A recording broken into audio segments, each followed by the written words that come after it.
Hey everyone, welcome to Celebrate Truth radio show. I'm here with Pastor Nate. We're going to get started in just 2 minutes. We're just waiting for the commercials on the radio, and we're going to be going live, so stay tuned.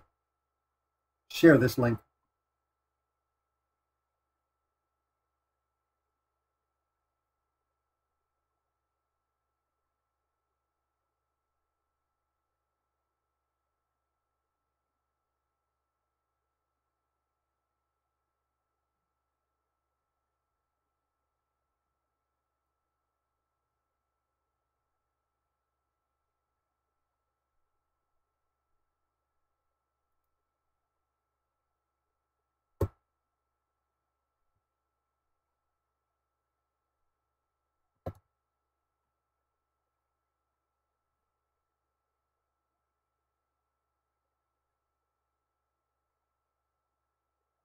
Hey everyone, we're just waiting for the radio show to start on Revolutionary Radio, so that's why we're just waiting for everyone to come in, and I'll be unmuting, and here we go.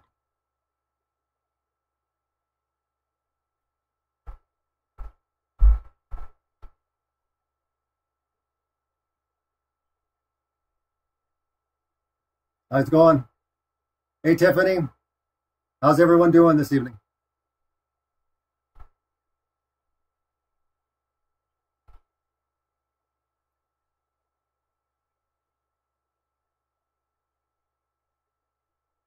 Hey, Roderick. Good to see you, man.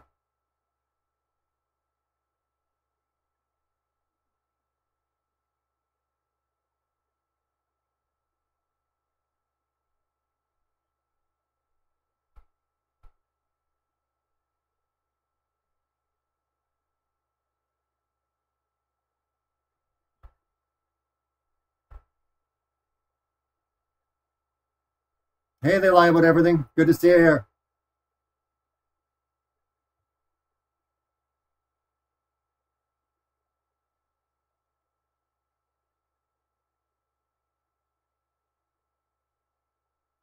We got more commercials. I'm not sure if anyone can actually hear the radio right now. If you're interested in actually hearing the radio, go to Revolutionary Radio, and it is in Studio A. This is where the show will be for the next 2 hours. For hour 2, you're going to have to actually go to freedomslips.com. The link is in the description. But we'll be going to starting here in just a few. The commercials are still playing. Hey, Justin, good to see you, man.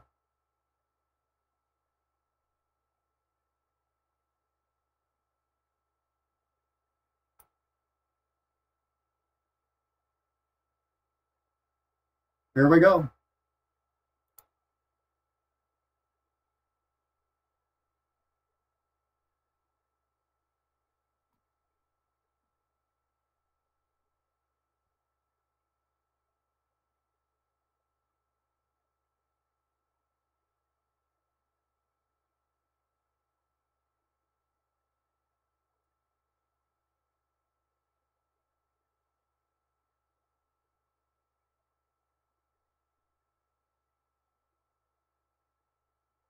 Hey, welcome everyone. This is Robbie Davidson, and this is the first show of Celebrate Truth Live. This is going to be every Saturday from 7 to 9 Pacific and 10 to midnight Eastern. Really excited again to have the show here debuting in 2019, and I'm so incredibly excited to have Pastor Nate Wolf as my co-host for the show. I don't think I could have picked a better person, praying about it, understanding, getting to know Pastor Nate for the last, I would say, 6-7 months. What do you think it's been there, Pastor Nate? How long have we known each other now?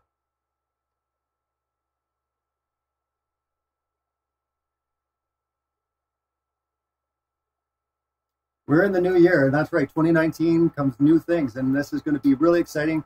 We're planning to have special guests. We're going to have roundtables, and we're actually going to be doing call-ins.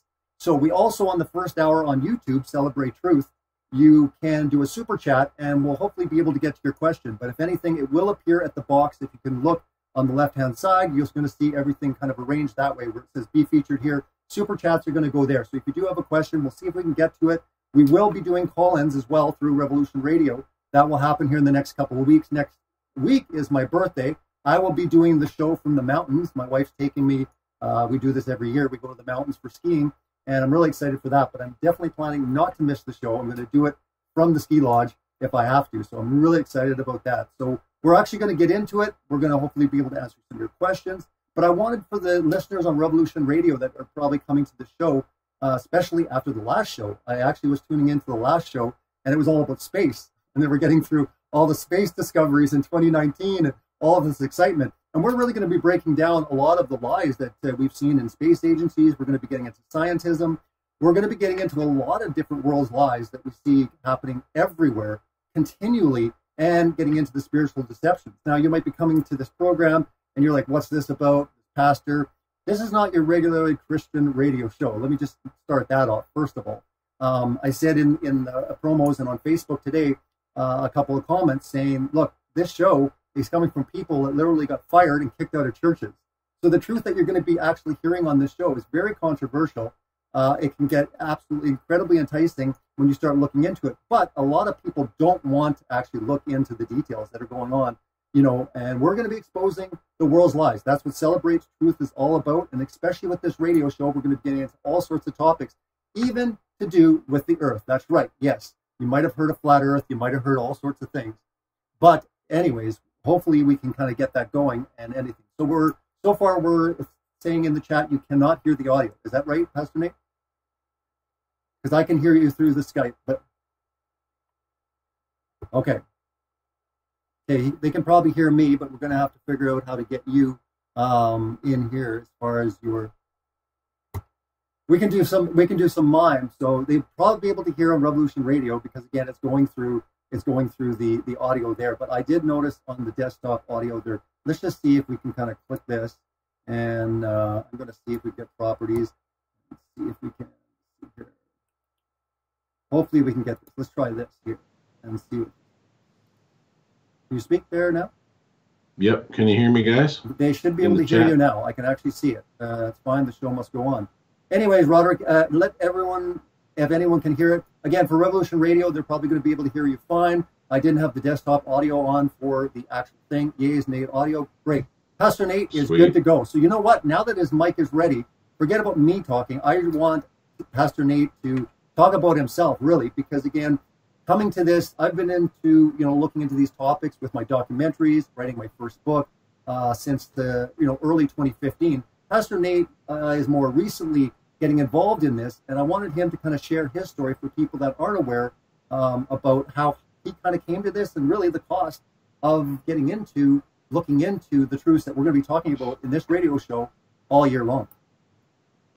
Yeah, so it depends on how big a story you want, but I tell you, I've always been a truth seeker, and even though I've been in, pulpit ministry, pulpit preaching, and church work for over 20 years, all through that time, I've always been interested in seeking out truth. I've studied all kinds of, different topics through the years and prayed on those topics. Some things I changed my mind on. Other things, after a thorough study and prayer, I came full circle.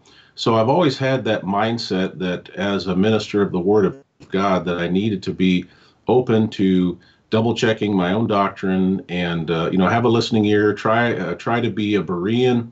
And I always feel that the best teachers are the ones that are students.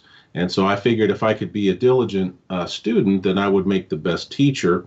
And I worked as a younger minister in the past with some older, longtime ministers. When I first got into youth ministry, which is what I did before I went into preaching, I worked in my first congregation with an older guy who had been in ministry about 26 years. And, I noticed some things with him. He almost kind of acted like, I've done the study and just let's kind of just, put this book on the shelf, so to speak. And I never thought that was a very good attitude for a minister. So I determined then and there that I should always be, a diligent student.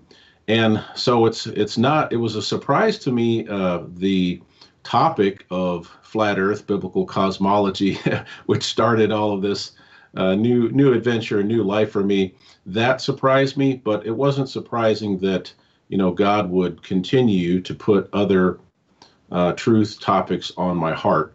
So, really the catalyst was that I was asked by a congregation in north of me in Michigan to come up on a Wednesday night series, and I got the topic of the flood, and I thought that was an awesome topic. And so I started, diving into that to prepare a lesson. And once I gave that lesson, before I gave the lesson, I went to YouTube just to watch a few videos, because I kind of had all my stuff figured out and had my PowerPoint ready, and I was good to go. And I had like a month and a half before I needed to speak. So I thought, well, I'll just check a few YouTube videos to see if there's any, decent, substantive videos on the flood. And watched a couple that were decent, one that was not so great. And then all of a sudden I noticed, how YouTube does you, they've got you in the recommended videos. And I ended up seeing this thumbnail of The Global Lie by Firedfortruth. And I thought, Global Lie, what's that? Well, I had been noticing more and more about the deception that was in the world through Satan and his agents. And so I think when I saw something called The Global Lie, I thought, well, if there's a global lie out there, I need to know about it. So I watched the video, and I got sucked in right away, especially with the use of scripture. Obviously, that's the most important thing to me as a Christian, as a minister of the word. And so I kept seeing all these different scriptures, and they were, book, chapter, and verse, and quotes right there on the screen.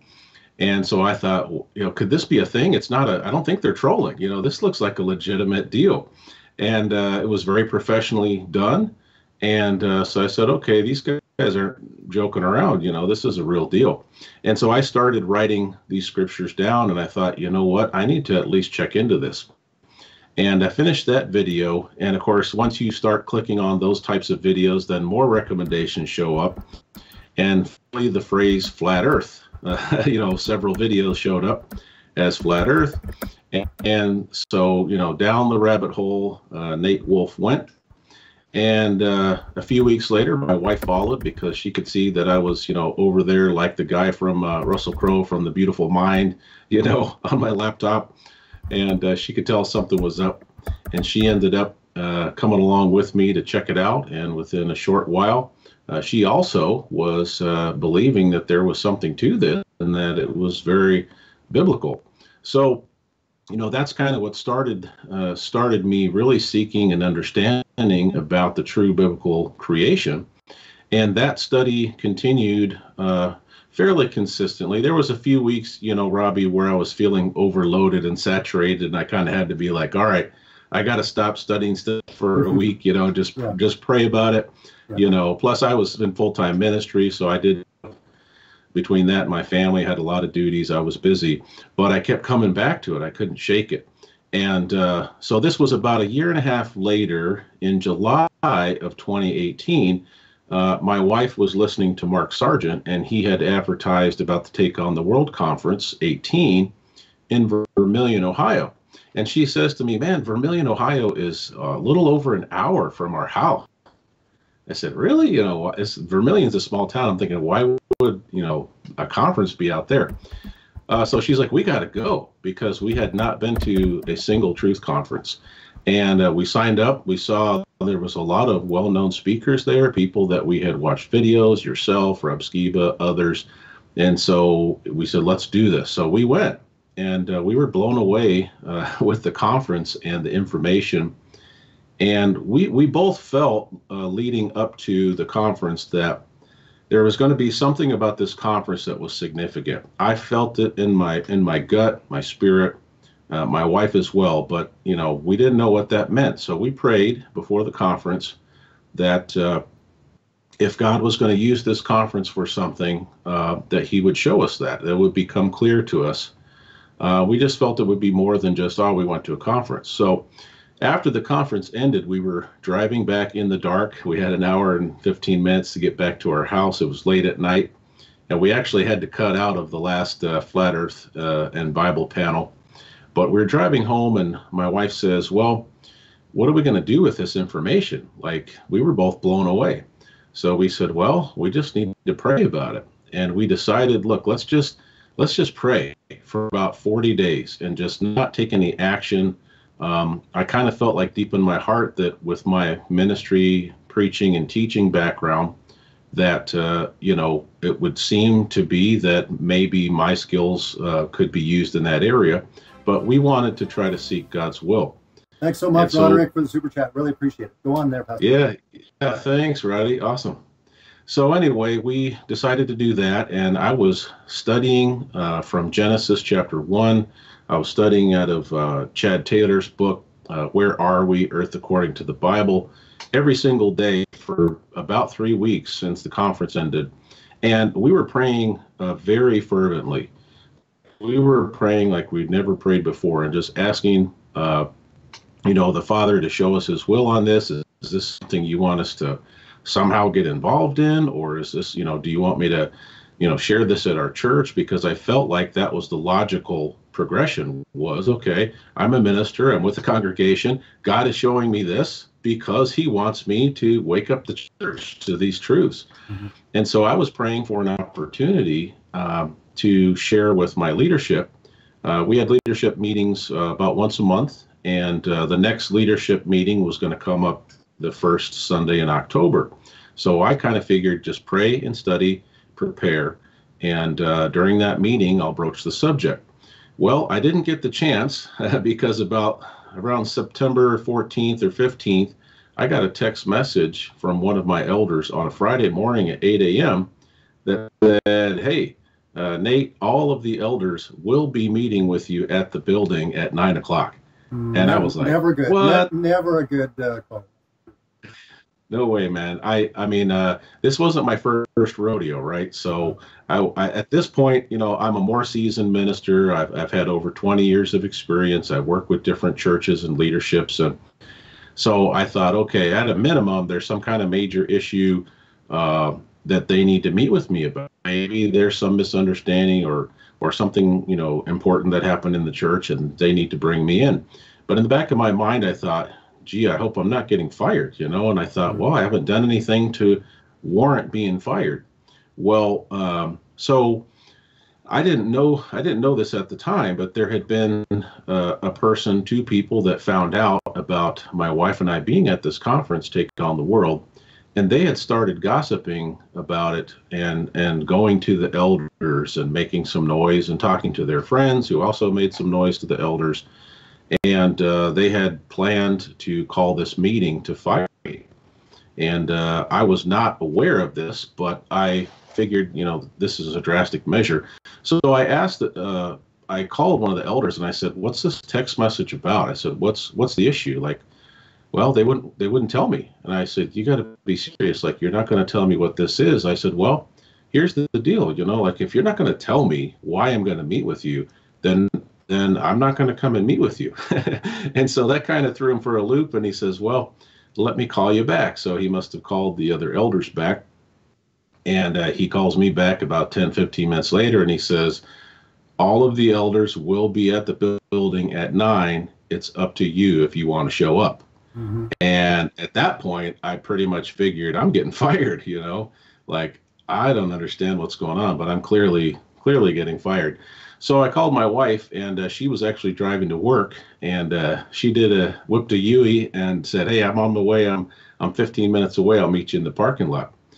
So, praise God for wives that stand by their man, Mm-hmm. And so she came back to the parking lot, and the elders were out there, and they looked like they had all been to a funeral and wouldn't give any of us eye contact. And so we kind of somberly did the walk, the walk of somber into the conference room. Sure. And my wife was out in the foyer. She says, I'm just going to pray. So she was out there praying.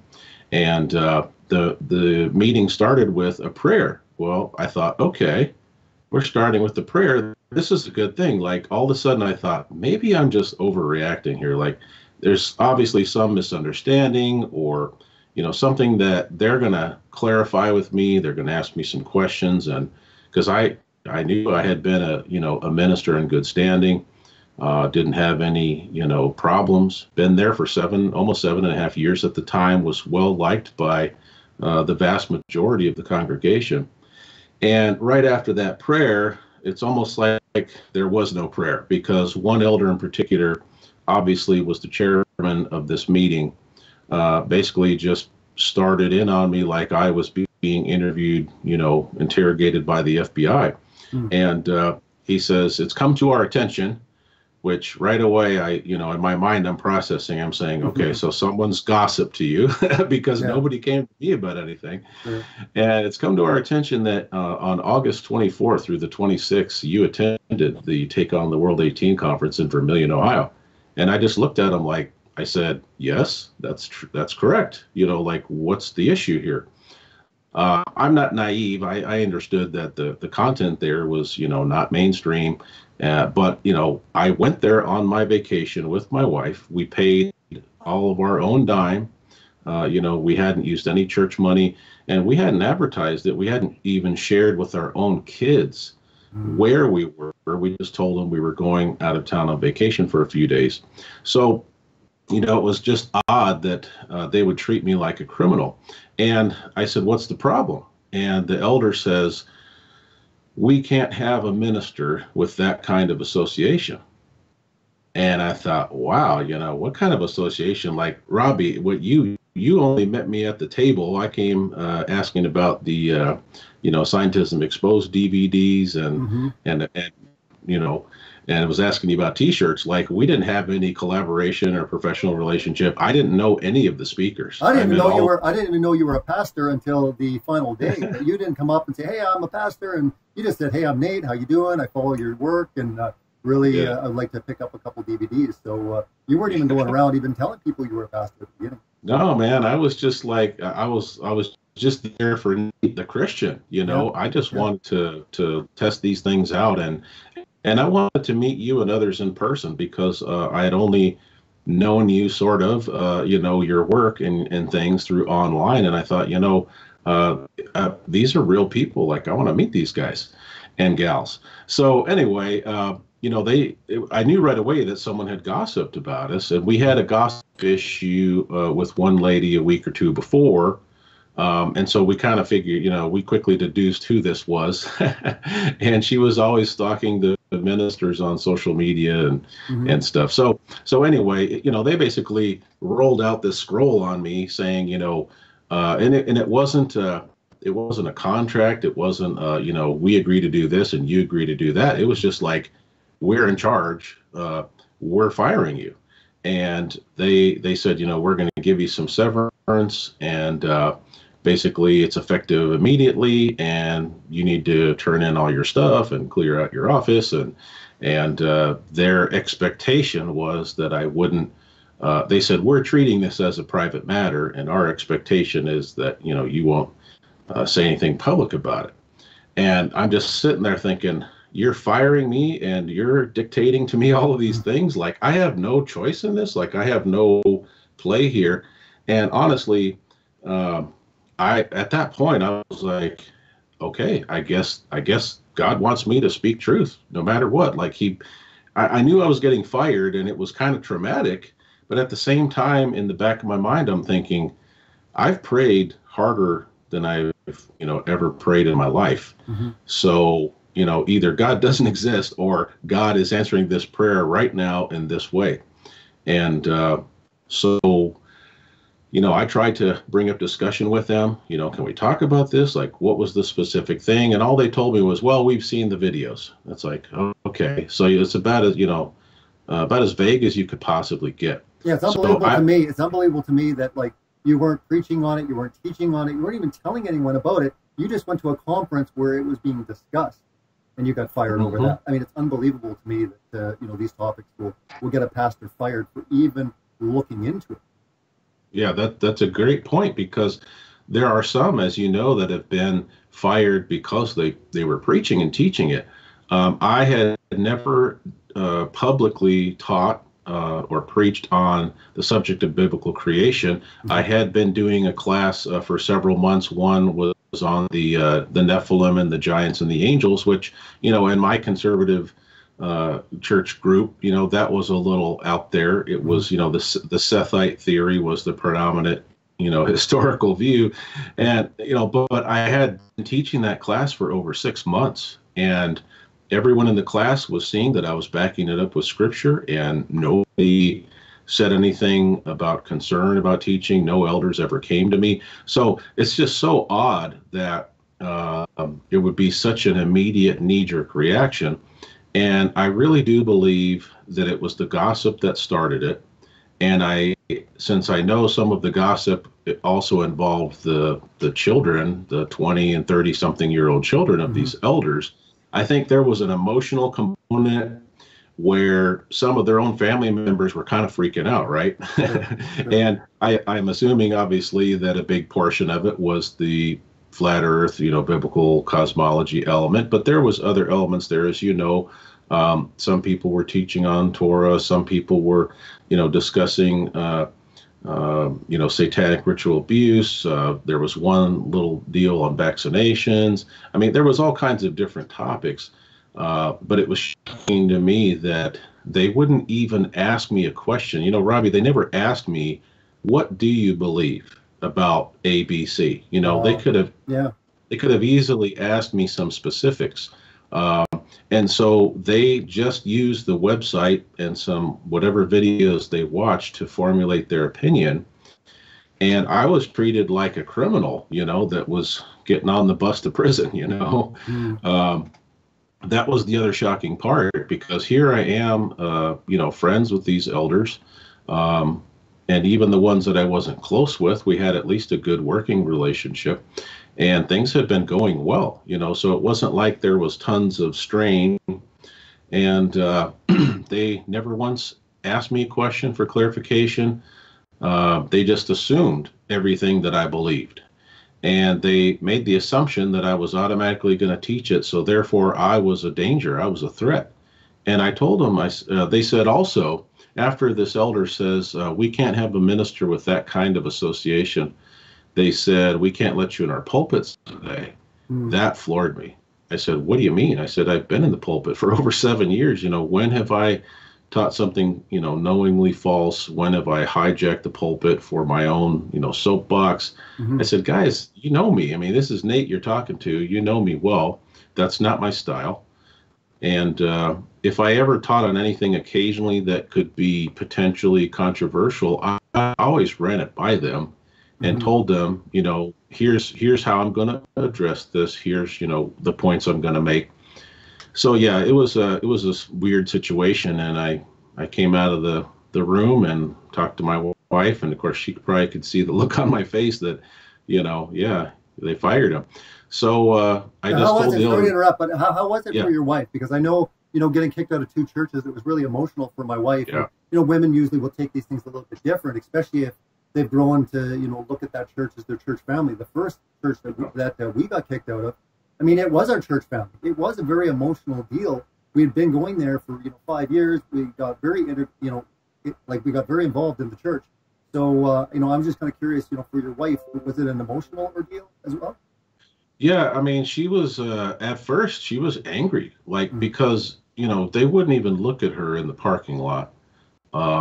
And then she was praying, and then after she felt angry, she felt just like we been run over by a bulldozer, because I had been fired from a church once before, after almost 8 years, and different topic, but similar situation. It was the leadership was not taking their responsibility as shepherds, and they were trying to put their responsibility upon me and make me like the point guy, while they kind of sat in the shadows and decided what they wanted to get involved in. And I called them out on it in a loving but firm way and said, well, you are shepherds. This is what you're called to biblically. And, they didn't like that. So they ended up giving me 90 days notice. And that's what actually brought us to Ohio, was that I was still interested in working full time with churches at the time. And so, we had been traumatized by the church before, when our kids were much younger. Now my 4 children are the youngest is 14, the oldest is almost 21. The the youngest just turned 15. So, they're able to process it a little more maturely and things now. But my wife was really down. She was upset for me. She was angry at the elders for how they treated me. Getting fired is not easy. It hurts. But if they had been very loving in the meeting and had asked me some questions, allowed me to share some scriptural, positions, and still said, okay, thank you for sharing, Nate. We're just not going to go there. We're going to make a change, and, we're going to give a month or so, or 2 months or whatever, to kind of talk these things out and have a gentler transition, And that's another reason, and for me, that, I was choosing you as my co-host, is because through all of that, there was really no bitterness with you. You didn't even mention publicly the church or, get into any hateful behavior. And that was the same thing with me. I sat on being kicked out of 2 churches while I had this huge platform. People knew me for what I was doing. And yet, I knew that it wasn't the right time, that it couldn't be, personal. It had to be more based on principle. And that's just another reason why I thought we were a really good match, is because throughout all that ordeal, you've never really shown any bitterness or hostility, and especially mentioned names, which I thought was a really great trait. So anyways, continue on. I just wanted. Yeah. No, I had some pressure. I mean, I had people messaging me like, you should sue them and all this other stuff, and I was like, well, the scriptures talk about Christians not taking each other to court, because that's the body of Christ airing their dirty laundry in the court of public opinion. And there's the potential then for that to, kick back against the church, against Christ. And I didn't want to do anything to cause more damage, because I knew that this was going to hurt the church. There was going to be a turmoil. People were going to leave. People were going to be upset. There was going to be confusion. And Satan was going to have a heyday with how the elders handled this, and, basically cutting your arm off. So I didn't want to cause any more stress. And as much as I was upset at the elders for how they handled it, I decided, look, this isn't just about Nate Wolf, and it's not just about this church or this eldership. This is a problem in many, many churches. And so I wanted to come at this as, ministers are getting fired because they're trying to teach the truth right out of Genesis 1, and I wanted to highlight the fact that many church leaderships are not handling things in biblical ways, especially, that should have been a church discipline scenario. They should have sat me down and said, Nate, here's where your teaching is wrong. Now, of course, I hadn't even taught anything wrong. So, but if I had taught something that they believed was wrong, they should have sat me down and said, you've been teaching these things. Here's what the scriptures say. We believe this is false. We're concerned for you, not only as our minister, but we're concerned for you as a brother. And we want to talk to you about this. We want to pray with you about this. That whole process, which is biblical, was short-circuited. The other thing is once people started gossiping, and it was only a handful, but once these folks started gossiping to the elders, the first thing those elders should have done was said, have you talked with Nate about this concern? Sure. Not a single person ever talked to me. None of the elders ever talked to me until the day they said you're fired. So that was the real travesty here, aside from, yeah, man, I got fired. That's horrible, and this is going to affect my family in a great way. Aside from that, the bigger tragedy here was that the shepherds of the church did not act as shepherds. They did not act as mature leaders of good character and as example to the church. And, even let's give them a benefit of the doubt and say that they absolutely were convinced that I was going to go rogue and that I was going to teach falsely. Given that, even so, they could have fired me in a loving way. They could have been gentle. Absolutely. They could have shared concern, treated me as a brother, and made that transition a little less, angry and a little less emotional.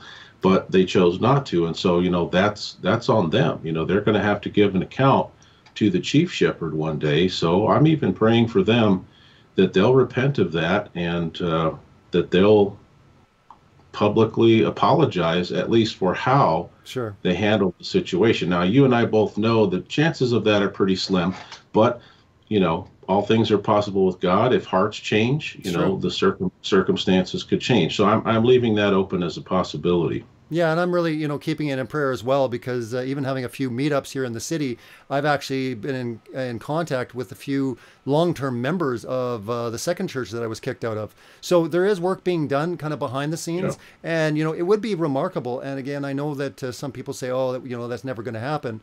But again, we're case in point that miracles do happen. The fact that I'm actually even sitting here right now talking about biblical cosmology or even biblical stuff is crazy, because I thought the Bible for so long was just ridiculous. I mean, it wasn't until the age of 21.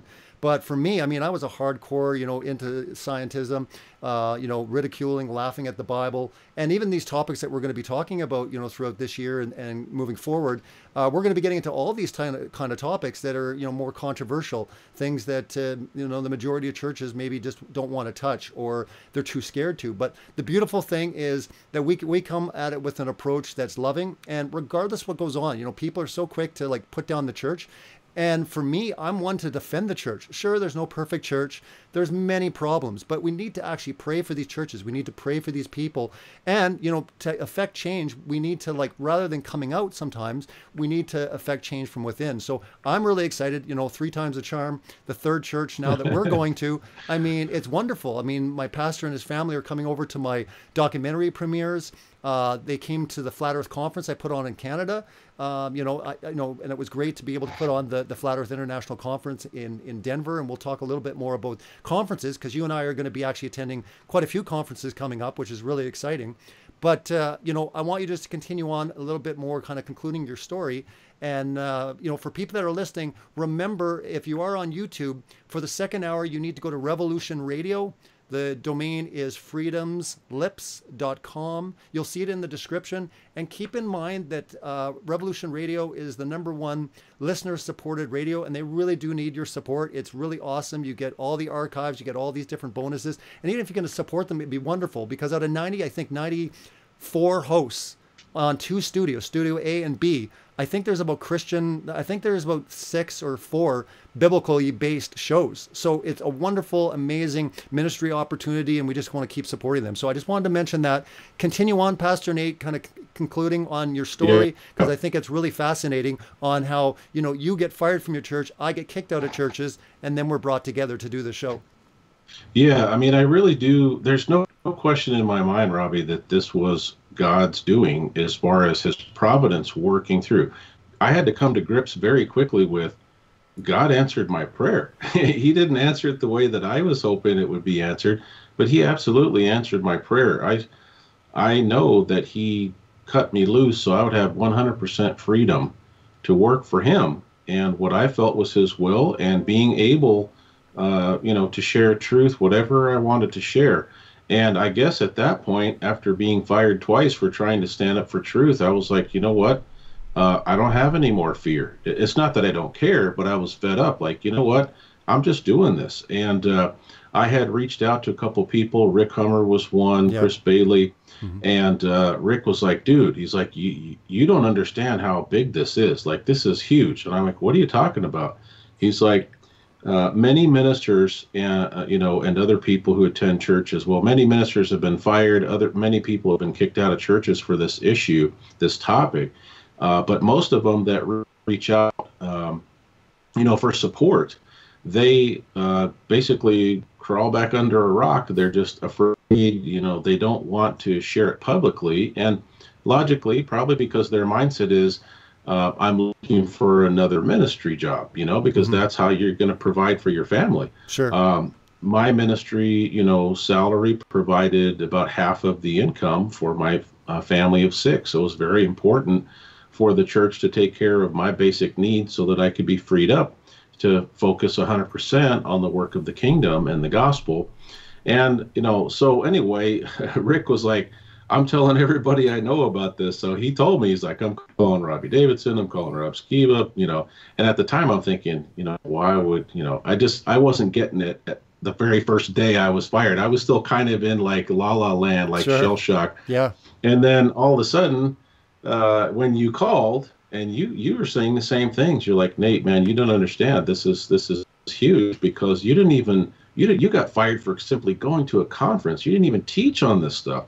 And right away you said, you're ready to share the truth, and you're not afraid to do that. And you said, God can use you in some powerful ways. You probably don't understand it yet, but you will soon. And I think within 5 or 6 hours of being fired, I had spoken to most of the major speakers that had been at this conference, and I had talked with Chris Bailey, the organizer, he and Liz. And Chris at first kind of felt bad because it was their anniversary. They were going out to dinner, and I left him a voicemail that said, dude, I got fired for going to your conference. Later on, he messaged me, and he was like, I guess you and some others were blowing up his phone. And he was like, I better find out what's going on. And wasn't that somebody had talked with him, and they were like, did you hear that, Nate got fired? And of course, there's a lot of Nathans, a lot of well-known Nathans in this crew. And so at first, people weren't really sure which Nathan they were talking about. And then he mentioned to you, Nate Wolf, the preacher who was at the conference, and then it started clicking with you. Yeah. So people started realizing, hey, he had been to take on the world and gotten fired simply for, pulling his car in the parking lot. So, yeah, I mean, that quickened things, and within 48 hours, I was realizing that it's very likely that the answer to our fervent prayers is that God has freed me up to do whatever he wants me to do in this. And it didn't take very long to figure out that this would be in part sharing my testimony, and also, teaching, sharing about these truths. Sure, yeah, absolutely. And you've really been hitting it pretty hard since then. You definitely have some plans in place for even this year. One of the conferences that Pastor Nate and I are going to be attending is Take on the World 2019. And interesting, maybe you want to talk about obviously how that was the conference that led to getting you fired.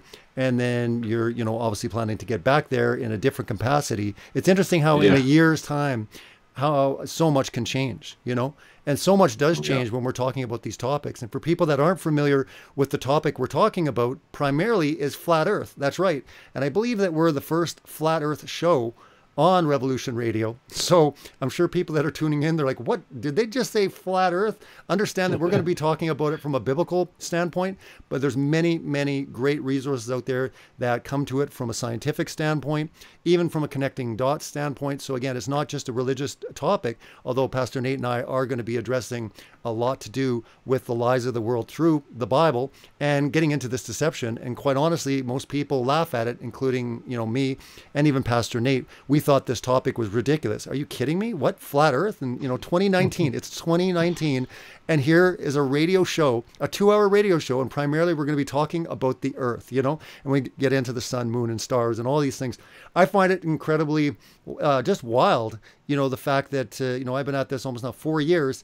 And, I've got almost 500 videos on my YouTube channel. I've done like 8 documentaries, came up with my book of this topic. Are you kidding me? Like in 2018, 2019, how is it that these guys can be talking about it? But that's exactly what we are going to be talking about. So if you're interested to learn more, you have those questions down the road. We are going to be doing listener call-ins so that you can also on our YouTube for the first hour. We do have super chats that we will be answering. And again, it's your time to answer, or ask any question that you might have around these topics. And we won't just be touching biblical cosmology.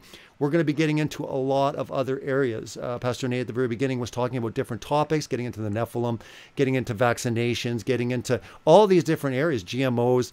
We're going to be talking about a lot of controversial stuff that really not just the church doesn't want to talk to. Most of the world, have been indoctrinated and blinded into the lies that Satan is behind that, and a lot of people think, oh, it's just these evil men. Well, these lies are so sophisticated and so well thought out that it's beyond the capacity of mere men to do these type of lies. So obviously there's a spiritual force. We're going to be getting into that. We'll be getting into the Bible. And like I said, this is a show. It's not your typical Christian show. So if you're ever kind of been curious, you want to ask those questions, you want to look into it, what would it look like if you were going to take the Bible literal? And Pastor Nate and I, we are taking the Bible literal when it comes to creation 100%. We'll be getting into a lot of different issues, and I'm really excited. We're going to be coming up to the first break here soon. It's already been 45 minutes, Pastor Nate. You continue on leading up to where we are today. I'll let you continue the story. Sure. So, my wife and I, remember I said that when we drove back from the Take on the World 18 conference, we, for whatever reason, this number 40 popped into our minds, and we thought, usually when you pray for something, you pray for 5 minutes or 2 minutes or maybe a day or two, and you're kind of like, okay, come on, God, answer my prayer. But we just knew that something of this magnitude, we just needed to not take, action necessarily, other than to pray and just to wait to see if God would reveal his will. And it's interesting, because I got fired, before I was thinking, it'd be kind of cool to go down to the Skyfall conference, because I'd watched several of Dean Odell's videos and thought, well, it'd be awesome, a spiritual experience down there. And of course, I just used some, vacation time. I'm like, I'm not going to have the time to do that. Well, I got fired, and my wife was like, if there's any spots left there, she's like, there's nothing stopping you from going. You have nothing going on. You just got fired.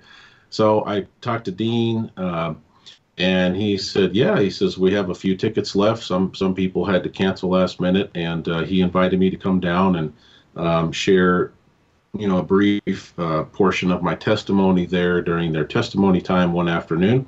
So I went down there, and that the first day of Skyfall 18, which was the day that I shared my testimony publicly, was 40 days exactly from the end of Take on the World. So when my wife and I were thinking about that, we got goosebumps on that one. And that kind of started the whole, go to conferences and share your testimony. And so obviously, you pulled me in. I was already hoping to come to Denver for FEIC, and you pulled me in on the Bible panel. And so I became an official speaker, and that kind of upped the ante for me, new, exciting, experiences. And out of these conferences, one of the best parts, not just the speakers and the topics, but the fellowship and meeting people who support you, who are praying for you on Facebook and other social media, Patreon, YouTube. It's so good to meet those folks in person and to start building that relationship. And so, a few months ago, I started also to write my first book. I had been wanting for maybe the last 3 to 5 years to write a book, something related to ministry, but I just never pulled the trigger on that. And now I know why, because God said, wait, I've got something that you can share, but you just need to wait. And so I'm writing my first book. It's going to be about not just me getting fired, but about my journey to truth and the years of seeking truth, the foundation for that, about my Christian faith and experiences growing up. And then, some of those chapters are still being written because God is doing new things almost every month. Being on this radio show with you as a co-host, I think, is a huge evidence of that. And now also I've been asked to come on board with Michael and Maria Solomon's group and their work, Production Canon Quest. The materials about the Bible and the illustrations for kids, and getting them interested in that. And they've asked me to come on as a Bible researcher. So I spoke with them a couple hours ago on the phone, and they're already cracking the whip on me, putting me to work on their Series 3 Canon Quest cards. So, if that's not God, I don't know what it is, because it's not by my power. It's not by, anything that I'm doing. It's just being willing to be used by God, and ultimately it's his will. It must be his will. Sure. And for those people that are tuning in that, have that feeling that, wait a minute, religion, that's all about control. And, everyone has, all these connotations when it comes to religion. What would you say to those people that are like, oh, this whole religion thing, it's all about control? What would you say?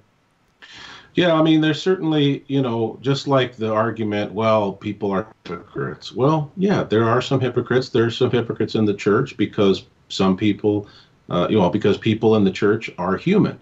I would say that there is some of that element there, and obviously in certain denominations it might be, more apparent. You look at the Vatican and the hierarchy structure there, different things. So certainly there is, I'm not going to deny and say, oh no, that doesn't happen, or oh no, there's no hypocrites.